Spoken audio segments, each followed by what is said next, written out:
Shabbat Shalom to everyone. Tayo po ay ngayon tatalakay ng isang malalim na paksa patungkol sa Torah portion at ang paksang ito ay mula sa Parashat Tetzaveh. Parashat Tetzaveh, and He commands, mula sa Shmot Exodus chapter 27 verses 20 up to chapter 28 and following. Kung mapupunan natin bago ang lahat ay dito sa portion of Torah na ito, hindi nabanggit ang pangalan ni Moshe Rabbeinu. Bakit sa lahat ng mga paksa ng Torah, ang pangalan ni Moshe Rabbeinu ay parating nakalagay, nakasulat. Ngunit dito partikular sa paksang ito, ang pangalan ni Moshe Rabbeinu ay sadyaan na hindi isinama. Bakit? Sapagkat mayroong napakagandang paksa na pinupunto si Hakadosh Baruch Hu, si Hashem, na dito mismong siya ang nakikipag-usap. Direkta si Hashem, our Father in Heaven, ang nakikipag-usap sa buong Binay Israel, buong sons of Israel. At makikita rin natin sa passage of Scripture na ito na ang kahalagahan ng isang Kohen Gadol na ang pangalan ay si Ahron ang binibigyan diin dito. Bakit? Sapagkat makikita natin ang pinakalundo ng kahalagahan ng parashat na ito, ang pagkatao ni Aharon. Bakit siya pinili ni Hashem na maging Kohen Gadol, isang representation ng Haring Mashiach doon sa sangkalangitan. Tandaan natin at huwag nating kakalimutan na ang sabi ni Hashem kay Moshe Rabbeinu, lahat ng nakikita mo sa sangkalangitan ay pawang pattern.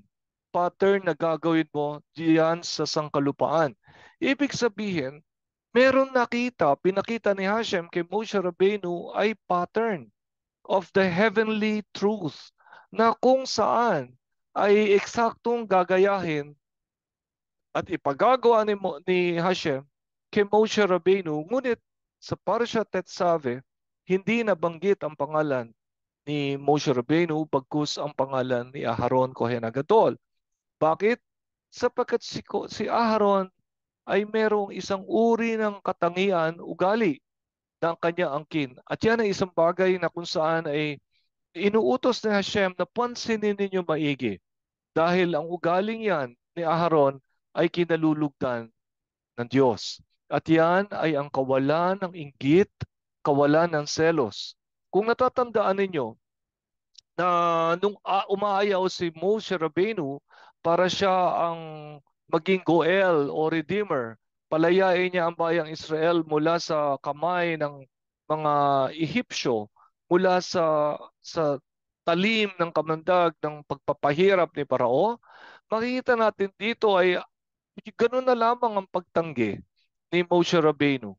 Ngunit may sinabi si Hashem, hindi ba meron kang kapatid na ang pangalan ay si Aharon, isang Levita?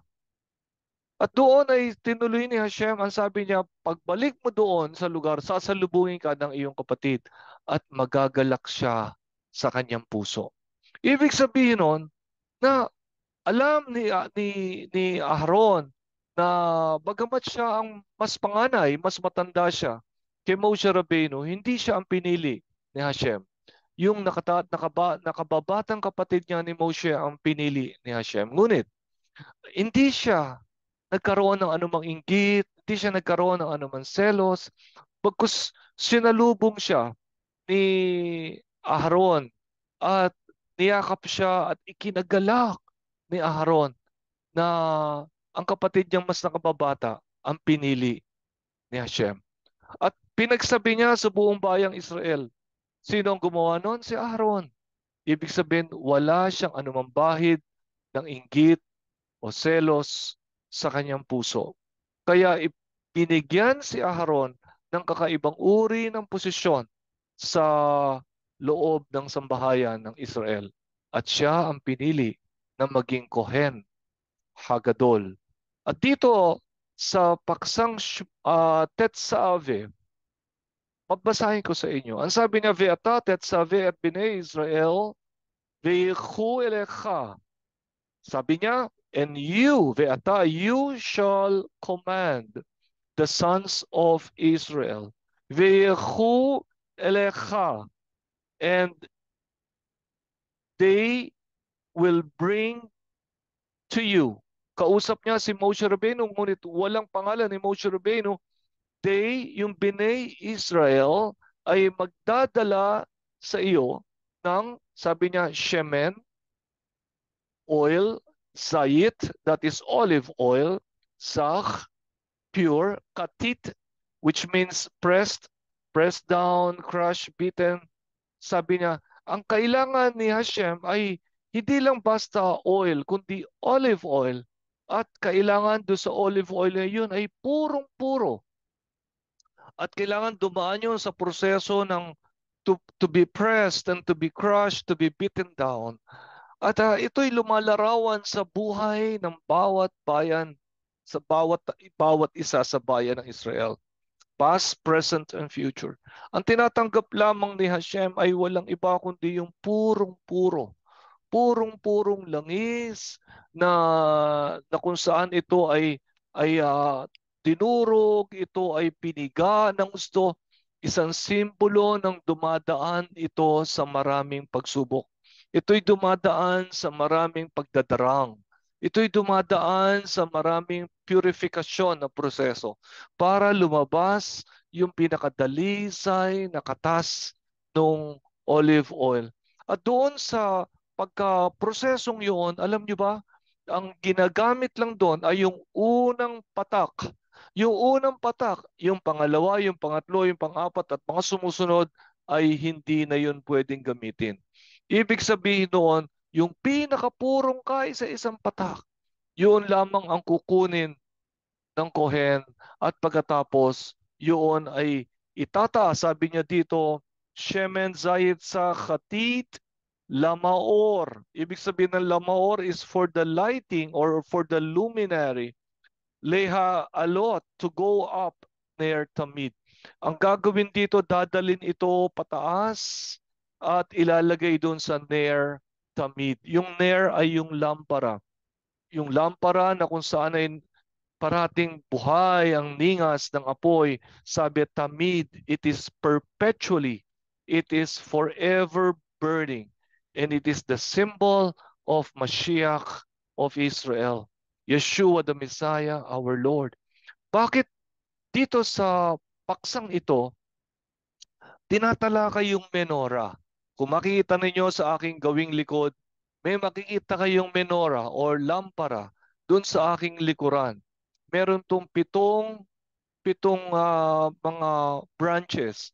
Yung gitnang-gitna nito, ito yung simbolo ng Mashiach ng ating Panginoon, ng Mashiach ng Israel. Etong tatlo sa kaliwa at tatlo sa kanan, tatlo-tatlo equals 6. Numero ng tao, 6. Si Adam. Na kung saan ang trabaho nito ay sa kanilang buhay, a representation of the life of the sons of Israel na kinakailangan dumaan sa proseso ng pagdadalisay. Parang olive oil na kung saan ito ay maging purong-puro para magamit yung langis na yon, yung unang patak na yon, para ito ay mailagay doon sa nair, sa lampara sa gitna at ito yung mag-burn. Ano ang ibig sabihin nun? Ang ibig pong sabihin ay walang iba kundi ang ating mga buhay ay kailangan ni Hashem. Yung pinakadalisay na end product, yung pinaka mula sa dalisay na puso, mula sa pusong sumusunod ng may lubos na katapatan sa kanyang mitzvot, sa kanyang kautusan, sa kanyang Torah. At pagkatapos yun ang gagamitin para magdingas at makilala ang Mashiach ng Israel na walang iba kundi si Yeshua sa buong mundo. Makikita natin sa paksang ito na walang ibang tatanggapin si Hashem sa buong bayang Israel, maliban lamang doon sa Shemen Zayit Zakatit, yung olive oil na pure mula sa pressing down and beaten down, a process of purification. Again, ito yung mga trials and testings and persecutions and hardships na walang sino man ang makalalakpas pagkus dapat itong daanin para mapatunayan natin ang ating dalisay na katapatan sa ating amang banal na Diyos na nakikipagtipanan sa atin. He is holy. Kaya ang kanyang utos sa atin, we are also to be holy before Him. To be a mamlechet kohanim, vegoy kadosh. To be a kingdom of kohanim, priests, and a holy nation. Ito ay isang napakagandang paksa na kung saan ay sinabi mismo ng ating Haring Mesaya, Yeshua. At makikita natin ito sa aklat ng Revelation, chapter 16, verse 15. Basahin ko sa inyo. Hine pa kiganav asrei ha shochet veso shomer et bigadav pen yilech arom ve yiru et ervato. Ang sabi niya, behold, I come like a thief. Blessed is he who watches and keeps his garments. His garments. Ang sabi ni Yeshua, mapalad daw ang mga tao na kung saan ay pinakababantayan at iniingatan ang kanyang balabal, ang holy garment. Upang sa ganoon, sabi, pen yilech arom, that he will not walk naked. Veiru et ervato, and they may see his shame. Ang gusto sabihin ng ating Panginoon dito ay eksakto dun sa Parsha Tetzave na kung saan pinagkalooban tayo ni Hashem ng garment. And it is a big day kadosh, a holy garment. At ito ay mangyayari lamang kung tayo ay masusumpungan tapat at overcomingly faithful after all the trials and testings and sufferings and hardships and persecutions na ating dadaranas sa pamamagitan ng ating pananampalataya sa Kanya. In this world, you are going to suffer many tribulations, but be of good cheer, sabi ng Panginoong Yeshua, because I have overcome the world. Isang bagay na totoo na hindi natin kalaban ang pag-uusig. Hindi natin kalaban ang mga pagtitiis at kahirapan. Hindi natin pagkalaban ang batbat na pangapagsubok na dumarating sa ating buhay. Ito ay kakampi natin.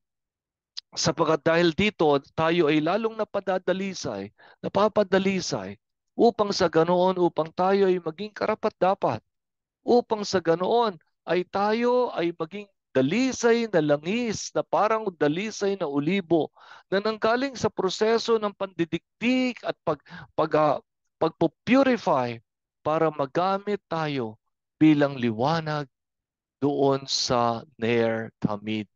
Yung Ner na yon, yung lamp that is burning continually, wala pong iba kundi ang ating Panginoon at Haring Messiah, Yeshua. Yun ang napaka-importanting purpose ng ating Panginoon. Sabi niya, ang sabi ni Yeshua na kung saan pinagtibay niya sa Revelation chapter 16 verse 15, that garment, pakaingatan ninyo. Ito ang gagamitin ninyo, that's gonna be the dress to impress.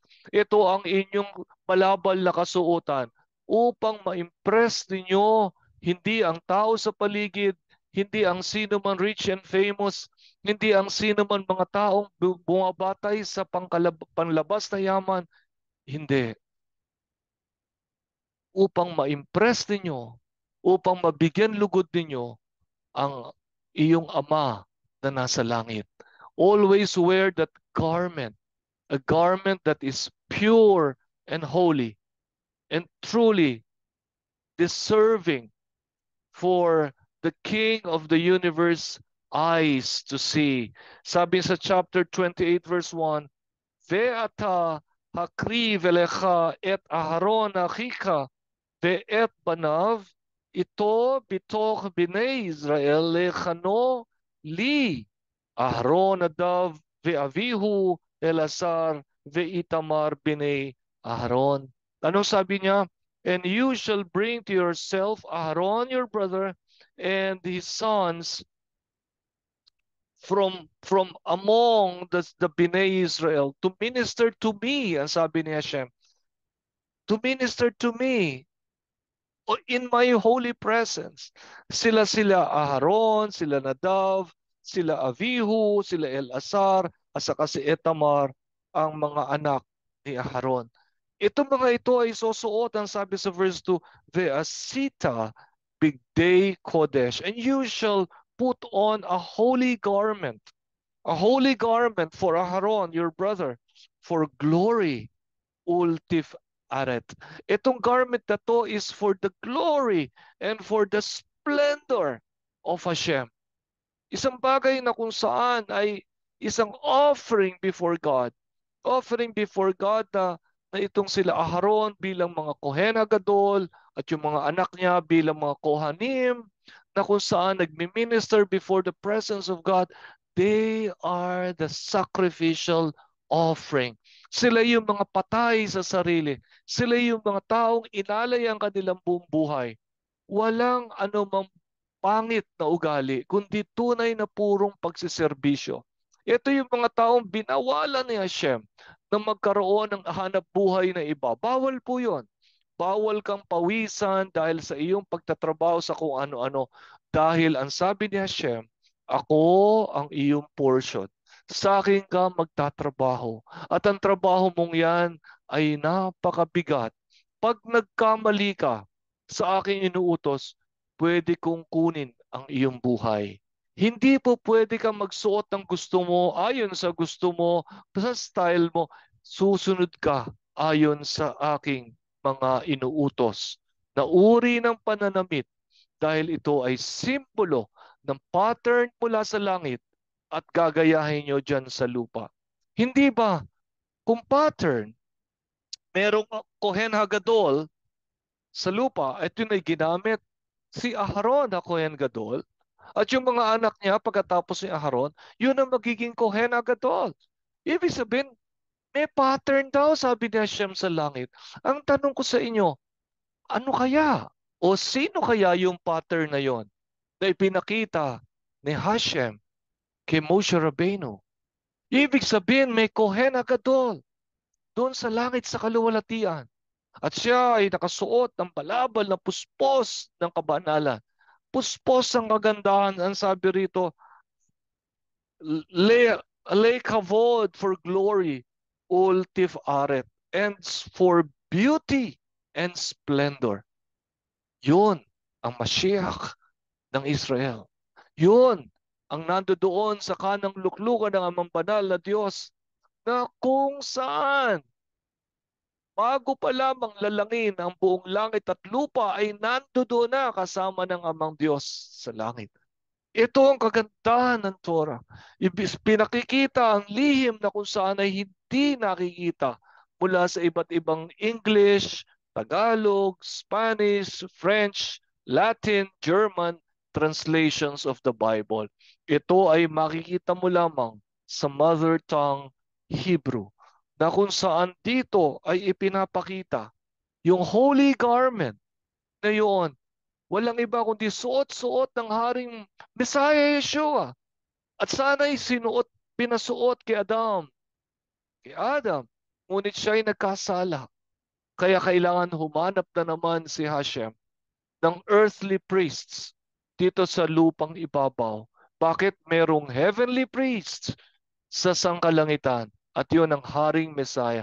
Bago pa siya nagkatawang tao, bago pa siya nabuhay bilang isang lingkod ng Diyos at namatay at nabayubay doon sa krus ng Kalbaryo, bago pa tawagin si Moshe Rabbeinu, bago pa tawagin si Abraham Avinu, bago pa tawagin ang mga propeta, ang Haring Mesaya ay nandoon na kasama ng Ama, Amang Diyos sa langit, bilang isang Kohen Hagadol in the order of Melchizedek, not from the order of Aaron Kohen Hagadol.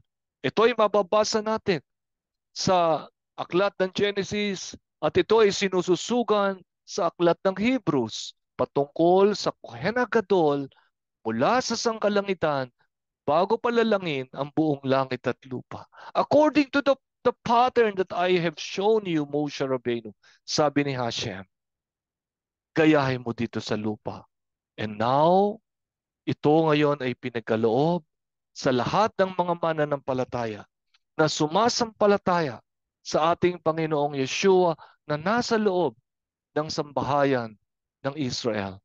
Mga minamahal, ingatan mo ang balabal na yan. At ang balabal na yan ay hindi kayang nakawin ni numan.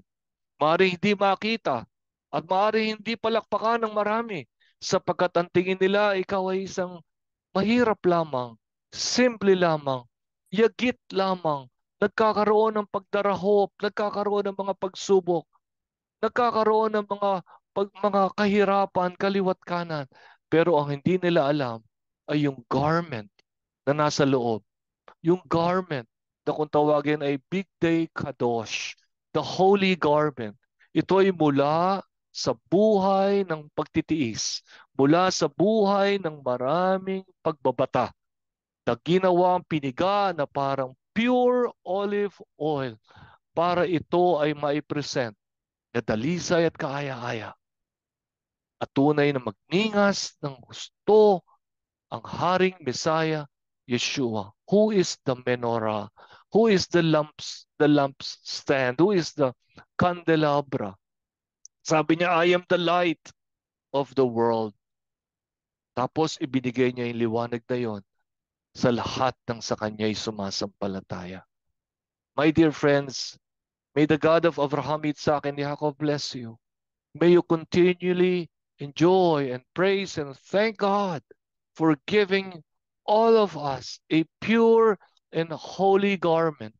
A holy garment na kung saan pag ito ay nakita ng dyablo, pag ito ay nakita ng mga demonyo, takbuhan sila because this garment is so holy at ito ay ipinagkaloob, pinadamit sa lahat ng mga tunay na nagmamahal at naglilingkod kay Hashem without any terms and condition, without any ifs and buts, but a wholehearted love for Hashem, our Father God in heaven. Shabbat Shalom, my friends. May Hashem bless you, and may you keep on continue to appreciate that holy garment that God is placed inside your neshama, your soul. And one day, one soon, very day, yung garment na yan ay tunay na magdadala sa ating lahat sa kaluwalhatian. Sasabihin ng Haring Messiah Yeshua, well done, my good and faithful servant. Enter thou into the joy of the Lord. Shabbat Shalom. Lehitrot ve kol tov.